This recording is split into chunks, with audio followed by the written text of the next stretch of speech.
You know those trumpet Yeah, flower trees? yeah, we've got one. See, the top is different species from the bottom. They'll integraft. Oh, so you've been grafting the tatabuyas. Yeah, the Chrysotrichum's top here and the umbellata. There's money in that. If you learn how to graft and put them together, you got two different colors. Neato. Yeah. So, this is Paul's Moda. He has been around a while and knows some things about some plants. And he run into me at Bob's today, and he invited me over to his place. So we're gonna learn some things. I have that tree. This is from a seed from Puerto Rico that I snuck back a bunch of seeds. It's taken a beating from cold. You can see I had to cut it back, but I love this. Smells so good. Yeah, I have that tree right in the front of the nursery. It smells like a bag of marshmallows. Oh, so As good. soon as you open it, I kill almost all the orchids. So let's see what we got back here. Let's check this place out. Now we're talking. Fake kava. Look at that one. Root beer plant. Yeah. Yeah. This is Catawba. It's a grape that was discovered in North Carolina, probably in the early 1800s. And some people say it's not a native. I think it is. I think it's one of the Nebraska natives, like Concord and Niagara. And it's reliable. It's not a big vine, but it's really tasty, and I like it. It doesn't get real big. Look at that fruit all over these things. It'll do here. This has been here since 2005, and they're available. You can get them. The flavor is really extraordinary. On the right, it's a nice one. It's called Catawba County, North Carolina. So look at that. It made people money in the 1800s. It made millionaires for the wine, and that's a lot of money back then. It was the wine grape for the east coast of the United States at one time. Real Catawba. Catawba. This poor thing, it died, and as soon as it died and it had to come down, I started planting all these avocados because I love avocados. Yeah. It's too wet back here. Avocados don't like wet feet, so I picked this place because of the soil's real wet. The Alafai River that you went over here, this drains down toward it after it goes to our brook and then up a little, but it's wet, and I like that soil. So, I don't have to water a lot of stuff unless there's a drought like now, but it's real rich soil, so I like it. The house sucks. My wife hates it. I've been potting these guys up today. Oh, look at that. Look at what's... These are all grapes going on. Look at that. And, some of what we're going to be growing at the farm now. Okay, so here's grape season. This is, I could do a whole lecture on just this one. This is the one I call Il Primo. It's also known as Taris, T-A-R-I. It's a long, convoluted story, but I renamed it because not only because I can, but I don't want to say why. But I suspect that someone stole it from the original breeder, and he's not talking, and he doesn't know anything about it because he can't answer my questions. I think he stole it way back in the 50s or 60s. But I got my hands on it, and I know it's valuable. Oh, it sure is productive. This is, look at that. You can get up to 5 clusters per shoot. 1, 2, 3. You can get up to 5. I thinned this out already. Wow. Which is really incredible. It's not a really. Look right here. I know. It's like freaking great. Crazy. Look at all It's a good all-purpose grape. Here's 1, 2. Yeah, look at this. This is like I want to grow that. This is like freaking incredible. It's like 1, 2, 3. Well, you can get up to 5 on a shoot. Man, look at them all. It will overcrop, and it is an interspecific hybrid, and that's why it's got hybrid vigor. Really, really bad, and bad in a good way, because this is kind of an experimental trellis. It's 7 feet, 24 feet tall, and 2 levels. Oh my God! Look at the size of that. When I put it in at a 1-gallon container, you know how long it took to get to the top of 7 feet on both sides? 11 months. That's it, huh? And it was still going. Wow. It's scary, vigorous, but it's a good all-purpose grape. It's good. Here's something in the heritage of it. See the difference? Oh wow. There's something. It'll get a throwback every now and then. It's mostly based on the mother vine, which is native Riverbank grape called Vitis Shuttleworthii, the Calusa grape. But no one can. We don't know the male parent. But this is a clue. So it could be fig that does the same Could be thing. Estivalis. So It interesting. could be our summer grape. So anyway, yeah, this is ultra productive. So this is Terry. This is also this. I named it Il Primo. Il which is Primo? It's Italian for the first, because this is the first one out of the El out of the race box in the racing blocks in the spring.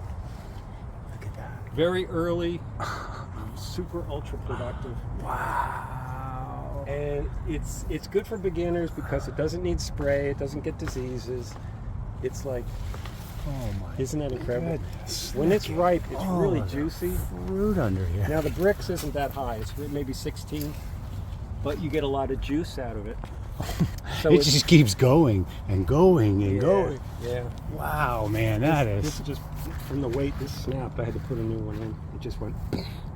Now on this side, this is 13C12. This was bred at the University of Florida when they had a Leesburg grape station in Florida for breeding grapes, but they don't do grapes anymore.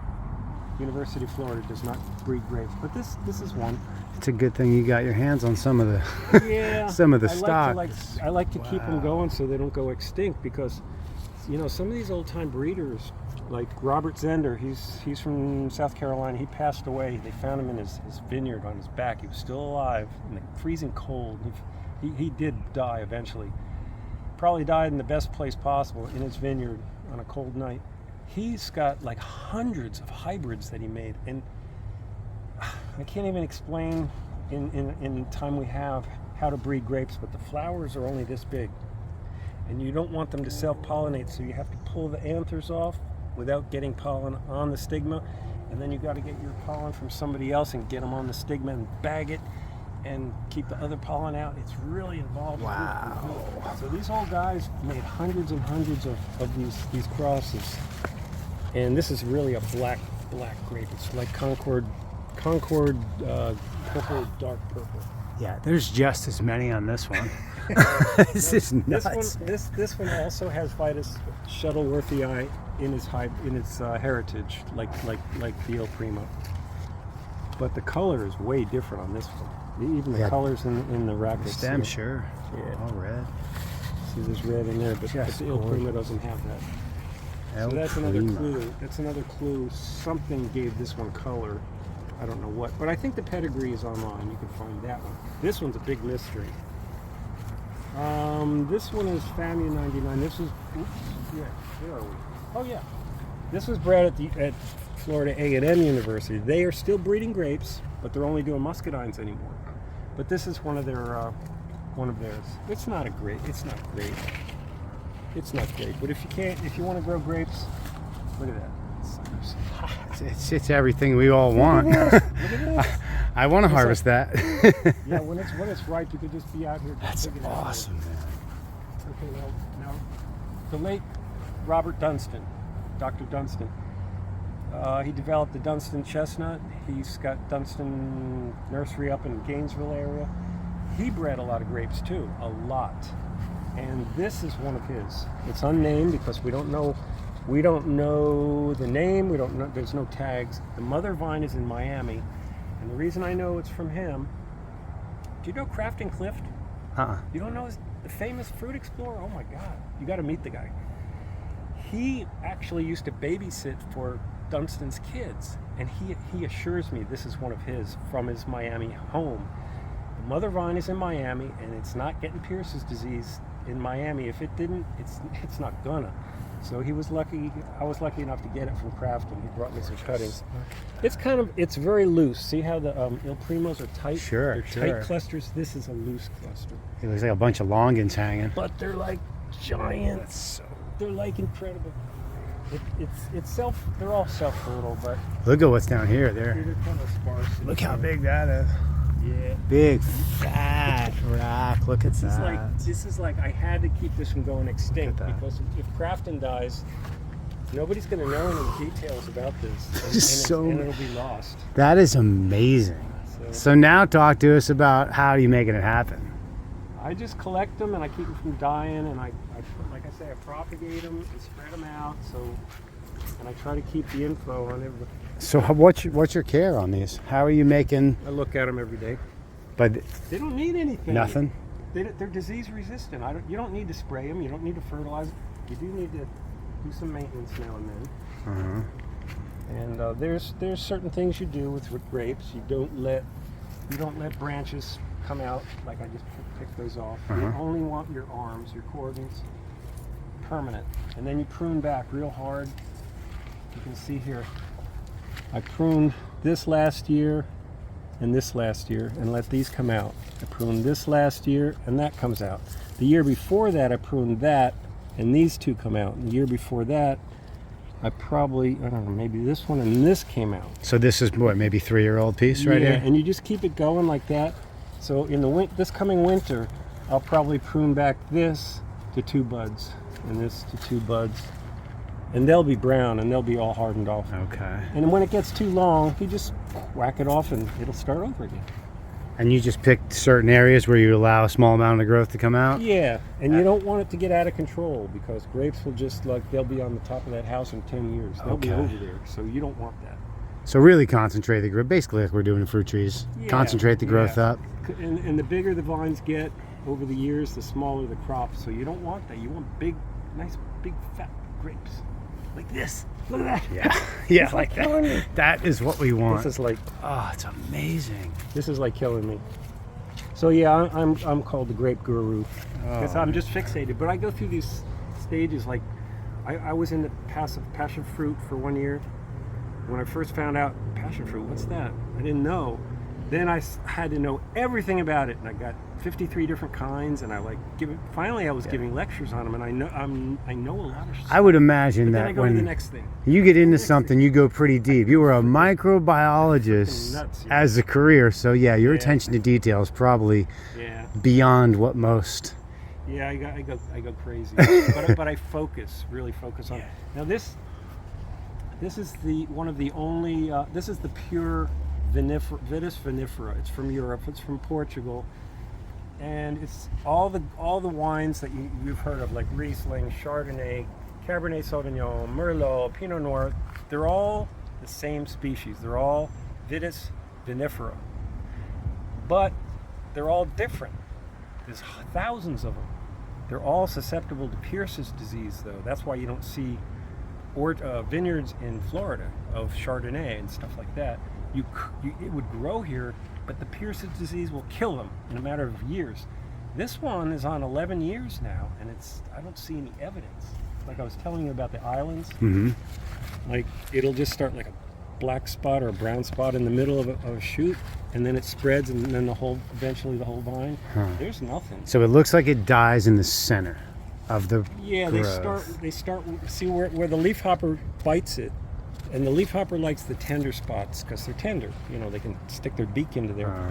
So that's where they inject the bacteria while they're feeding, and then it spreads, and once it gets into the xylem and down, forget it's over.